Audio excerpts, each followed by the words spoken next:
Facebook est un réseau social en ligne. Il a été créé en février 2004 par Mark Zuckerberg. Il était à la base destiné aux étudiants de l'université d'Harvard afin de créer une version numérique d'un trombinoscope qui se dit en anglais Facebook et que l'on retrouve dans les universités. Il s'agissait en fait d'une carte d'identité virtuelle avec nom, photo et autres informations complémentaires. Mais face à un succès grandissant, Facebook s'est ouvert en septembre 2006 aux internautes du monde entier. On peut donc publier des statuts que nos amis peuvent aimer, commenter ou partager sur un fil d'actualité. Vous pouvez vous-même paramétrer à quoi vous souhaitez que les gens aient accès. Ce réseau social vous permet de communiquer instantanément via Internet avec les personnes que vous souhaitez.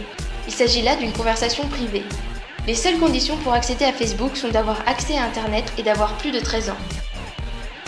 Twitter est un réseau social mondialement connu.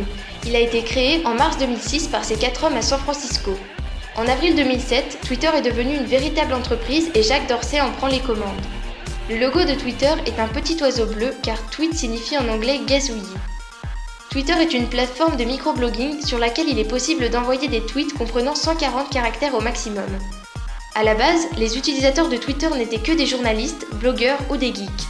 Désormais, tout le monde peut l'utiliser, il n'y a pas d'âge requis pour pouvoir s'en servir. Vous pouvez suivre les personnes de votre choix quelle que soit leur notoriété. Célébrités, inconnus, connaissances, amis. Tous vos followers peuvent visualiser ces tweets. Son utilisation tourne principalement autour de l'actualité en temps réel. Les fonctionnalités de Twitter sont le retweet pour reposter le tweet de quelqu'un, ainsi que le favoriser qui correspond au like de Facebook.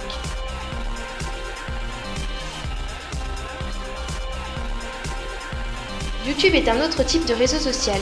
Il a été créé en février 2005 par Chad Hurley, Steve Chen et Jawed Karim de l'entreprise PayPal de San Mateo en Californie. En 2006, la plateforme de vidéo est rachetée par Google pour 1,65 milliard d'euros. Il héberge un nombre considérable de vidéos que tous les utilisateurs mettent en ligne. YouTube a pour but de faire partager au monde entier des vidéos de tout genre postées par des utilisateurs actifs, des chaînes, des entreprises, des artistes. Musique, promotion, publicité, tutoriels, vidéos sportives. Lorsque vous avez créé votre compte sur YouTube, vous disposez alors d'une chaîne YouTube, c'est-à-dire d'une page où toutes vos vidéos postées sont répertoriées. Les principales fonctions connues sur YouTube sont les nombres de vues, les mentions j'aime ou pas, la possibilité de partager, les commentaires. Plus votre vidéo a un nombre de vues qui grimpe de façon exponentielle, plus votre vidéo aura fait le buzz. Soit bon, soit mauvais, à vous d'en juger. YouTube est devenu une référence pour que les artistes se fassent connaître et ainsi être repérés. Instagram s'agit originellement d'une application de photos sur votre smartphone, mais grâce à son succès instantané, elle est vite devenue un réseau social à part entière. Elle a été lancée en octobre 2010 par Kevin Systrom à San Francisco et le Brésilien Michael McGregor. Mais en avril 2012, Instagram, qui ne comptait seulement que 10 employés, est racheté par Facebook pour 1 milliard de dollars. C'est un outil majeur pour faire de la publicité. Il peut être un atout marketing en diffusant des photos de produits dans le monde entier mis en valeur grâce aux nombreux filtres et effets qu'il permet d'ajouter sur les photos.